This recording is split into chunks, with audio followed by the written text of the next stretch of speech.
kind invitation to speak today. And thank you to everyone who's actually made the effort to come and hear me speak. For those who haven't met yet, I run a branch in Surface Transport Policy Division called Strategic Policy. So we look at what's going on into the future, what are the future reform agendas that cover the land transport. Nicole, who you heard from earlier today, looks specifically at the whole issue of land transport market reform. I look at the sorts of things that are left after that, so regulatory policy and how it intersects with investment policy. It's been a fascinating day of discussion so far. Like everyone else in the room, my department's in an ongoing process of grappling with the implications of technological change, particularly in terms of regulation, policy and infrastructure investment. Okay, so today I'd like to cover not a lot on the technologies themselves, but on new ways of influencing how travellers access and consume transport services. So influencing traveller behaviour is an important tool in its own right, but it will also be an important factor in ensuring that we realise the full benefits of emerging technologies like automated vehicles. It's my aim today to start a discussion on future opportunities to shape consumer behaviour in a positive way. And before I finish, I'll provide a bit of an update on some of the work that we've been doing nationally through the COAG Transport and Infrastructure Council and what they're doing to prepare for emerging technologies. So let me start by asking the question, why do we influence traveller behaviour? The simple reality is that we need to do more than just build more infrastructure if we're to meet future demand for transport services. There's many reasons why this is the case. First of all, as I think Nicole and others have pointed out, all levels of government face significant financial constraints and competing priorities from other areas of government spending. Secondly, we're experiencing a rapid growth in demand. The land freight task is expected to double by 2040. The avoidable costs of congestion in Australia are also expected to double by 2030. Thirdly, Australia is already one of the most urbanised countries and our cities continue to grow. Projections indicate that our two largest cities, Sydney and Melbourne, will each reach populations of 8 million people by 2050. That's big in Australia's terms, but not so big when we talk about global trends and demographics. And so my colleagues, and I think most of the people who've spoken before me today, are all looking towards what's going on internationally and trying to better understand what can fit in the Australian context. So in order to meet the challenges and create livable and productive sustainable cities, we need to make better use of our infrastructure and transport services, and this includes influencing traveller behaviour in the public interest. So transport agencies have been influencing traveller behaviour for a long time now using four main strategies. Firstly, there's measures that aim to encourage behaviour change, and things like you've seen a plethora of real-time passenger information services, education and marketing campaigns, and to a lesser extent, carpool matching services. Secondly, we can make operational changes to the network to change behaviour. So things like high occupancy lanes, the frequency of public transport services, and priority of public transport versus general traffic on our roads. Pricing is the third area and includes things like tolls, congestion charging and parking rates, and they can all have quite a strong influence on behaviour. My colleague Nicole spoke a little bit about the Commonwealth's thinking in that area a little earlier today. And finally, infrastructure and land use measures have an obvious impact on the relative attractiveness of different modes, particularly things like the availability of pedestrian or cycling routes, and I'll cover that in a slide later on. All of these measures alone have had mixed successes. For example, the few locations in the world that implement a congestion charge have achieved positive outcomes, but have also had administrative problems, like the cost of revenue collection. For example, the London scheme has experienced competing priorities between environmental outcomes and congestion reduction outcomes, which has implications for the treatment of electric vehicles. So this next slide indicates one of the tools that transport agencies are constantly adding to their toolbox of measures to influence behaviour. Movement in place is a concept. It's an innovative tool that's adopted by many government authorities internationally to better plan the road network and urban environment. And it's something that our state colleagues are implementing. They'll probably give it different names, for example. But the concept's very simple, and it simply recognises that a street can perform two functions: as a movement conduit to get from A to B, and as a place, a destination in its own right. The framework helps to find the right balance between the need to move people and the need to create livable and vibrant public spaces by providing priority use of the road for different purposes depending on the situation. So my slide illustrates the two concepts in action. The first picture shows the Bruce Highway with priority being given to movement of passengers and freight, as it should. The second photo is of Bunga Street in Canberra, where I live, where priority is being given to pedestrians and cyclists. And the rules give priority to them when cars are intersecting in that region. So some of the strengths of this model is that it provides a platform for engaging with the community about getting agreement to what the priorities should be in certain roads and certain areas, and how they want to prioritise vehicle movement and where they want to encourage greater interaction between people and places. And it's been used very successfully in that regard to bring the community along with determining some of those decisions. Of course, this isn't a static decision. Priority can vary at particular times of the day, which is particularly relevant for buses and public transport. So increasing the use of this concept into our planning in future will be a method of encouraging travellers to use socially beneficial modes like public transport and for creating livable city environments in the context of ever-increasing demands for limited road space.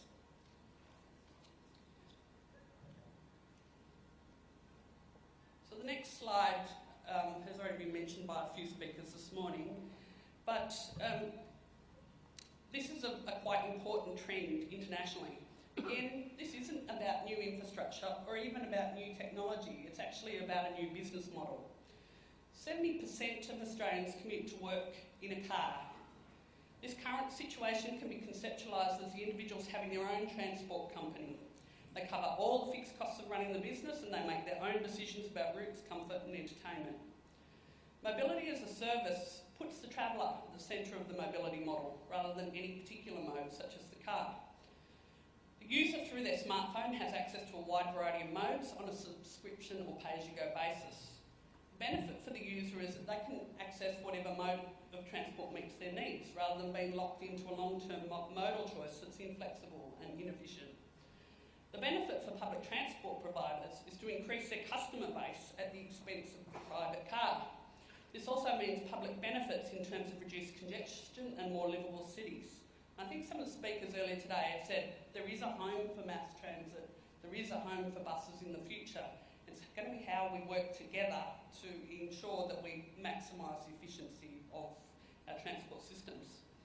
So obviously there will be some constraints in terms of where the model might be viable, but I think it's probably too early to say what those constraints might be. So this slide shows the concept of trials and feasibility studies of mobility as a service in Europe. A company called Mobility as a Service Global is claiming to be the first to implement this new business model with an app called whim. And the screenshots that you'll see of that product. It's now in test use and it's expected to go live in Helsinki before the end of the year.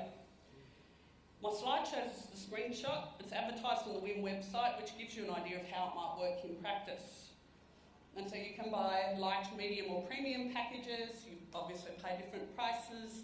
They have various inclusions in it. The first one, 2 taxi trips, unlimited local public transport, right through to a premium service where you've got 8 taxi trips, unlimited local public transport and 5 days of car rental, and these are monthly packages. As this new business model evolves, I think the question for all of us here is, do we see the benefits from this model in the Australian context? And if so, how might we work together to encourage its adoption? So in Finland, the regulators there have already moved to reform transport market regulation to encourage mobility as a service.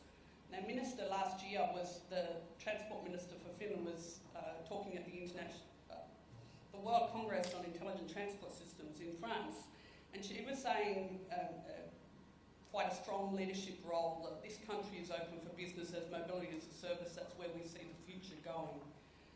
And so that's led to a number of trials and products coming on to the market. For example, there's two trials that I'm aware of, one of which is in a ski resort town that is from a very small base, a population base in the off-season, through to massive problems with trying to manage transit of people in the winter time through the ski season. And so in that trial they've trialled mobility as a service to get the best consumer results, and it's been received quite positively. There's another trial that's going on in Finland, which is a regional town of 60,000 people, where they're trying to make mobility as a service work, and it's early days yet as to where they're going with that, but I see huge potential there for regional towns and how we provide public transport in areas where there's our regional connection towns, to make sure that we can do last mile services and make improved demand for public transport in that space. The other things that the Finnish are doing is work is underway to supply ticket and payment information via technical interfaces and allow third-party operators to sell tickets. So if you take the analogy of the accommodation market at the moment, in Australia you can book your hotel room anywhere in Australia or overseas, and you can do it all on one app. You can do it all on a whole range of competing apps. Public transport transport as a whole is a little challenging in that regard. We have each state and territory runs their own transport systems, holds their data, does their revenue and payment collections. If you're a tourist, you have to go onto each of their sites. If you're wanting to travel across Australia, particularly if you're an international tourist, I think we can be a bit smarter in how we work in that regard. So just to take that one a little bit further, so we have a current generation of smart card tickets. It's been a significant improvement on paper ticketing. It's convenient, it's timely, and data collection capacity are three of the benefits. The next generation of ticketing has arrived, and it includes contactless credit card payments, near-field communication using mobile phones and other kinds of mobile phone apps.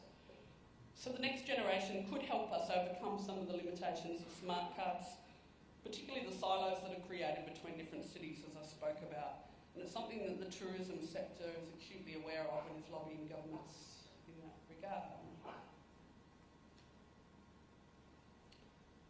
So I just wanted to touch on big and open data as another trend. There's an unprecedented increase in the amount of data being created and collected from transport networks, from smart cards, smartphones, social media, camera sensors, and a wide range of other sensors.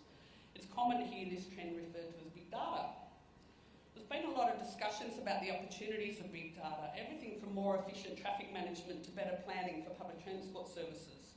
There are a lot of connections with influencing consumer behaviour, and you'll have all seen in the capital cities in Australia the use of traveller information using real-time data.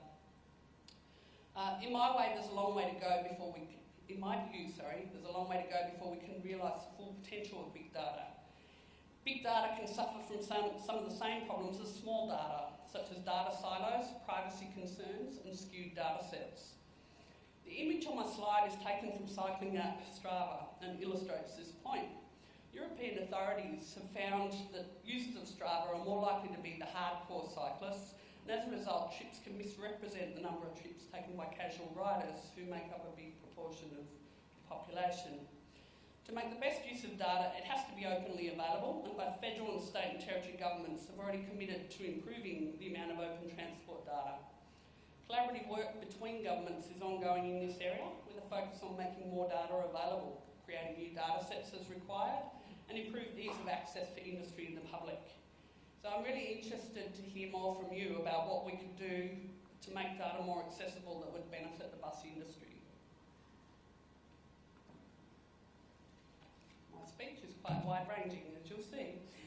I'd argue that applying these tools to influence traveller behaviour is good practice in its own right, but automated vehicles might make the need for these tools more urgent. A lot of the discussion in the media focuses on the safety, efficiency and mobility benefits of automated vehicles, and rightly so. However, a more nuanced and detailed discussion should look at some of the potential traffic problems from automation if not handled carefully. In a worst case scenario, with a high degree of private ownership of automated vehicles, and I think Tony captured that as my automated car is still king, we can see a shift away from public transport as the utility of private travel increases in vehicle kilometres travelled and congestion as non-drivers take advantage of automated vehicles, and even from repositioning trips that have no driver. I think that was talked about as the big keg on wheels. It could result in increased urban sprawl as people feel that they can live further out because they don't have to handle that car, and it will create subsequent demand for new infrastructure. And it would have no reduction in parking requirements if everybody still owns their own autonomous vehicle. Such a scenario could be many decades away, but in the medium term, governments will need to go to their toolbox of behavioural tools to achieve the right outcomes. The debate needs to be about which tools are the right ones. It could be that several tools are part of the puzzle, and I see future discussions about how we might apply movement in place, mobility as a service, open ticketing and big data to improve the experience around automated travel. So before I finish, and I really did want to give just that high-level overview today because there were so many other speakers on the agenda who were going to be talking about similar things, but I can't get away without talking about what we're doing at the national level to prepare for future transport technologies. Governments at both the federal and state and territory levels have a strong understanding of the current wave of innovation that's occurring in the transport sector. There's an awareness both amongst ministers and officials that